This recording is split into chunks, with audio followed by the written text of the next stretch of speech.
நண்பர்களே, மக்கள் ஏன் பொது பேச்சுக்கு அஞ்சுகிறார்கள் அல்லது முன்வர மறுக்கிறார்கள்? ஒரு கூட்டத்தின் முன் பேசுவதை விட ஒரு ஆபத்தான சூழ்நிலையை எதிர்கொள்ள விரும்புவீர்களா? பலர் விரும்புவார்கள். உள்நோக்கி பார்ப்போமா? சமூக அங்கீகாரத்தை மதிக்கும் வகையில் நமது மூளைகளின் பரிணாம வளர்ச்சி அடைந்துள்ளன. ஒரு குழுவின் முன் நிற்பது ஒரு பய உணர்வை தூண்டக்கூடும். ஏனெனில் பண்டைய சமூகங்களில் தீர்ப்பளிக்கப்படுவதும் நிராகரிக்கப்படுவதும் ஒரு காலத்தில் நமது உயிர் வாழ்வுக்கு அச்சுறுத்தலாக இருந்தது. அதனால்தான் பொது மேடையில் பேசுவது பயமாக இருக்கிறது.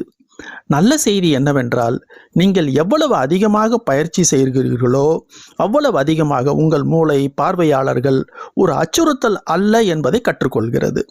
நீங்கள் இதை அனுபவித்திருக்கிறீர்களா?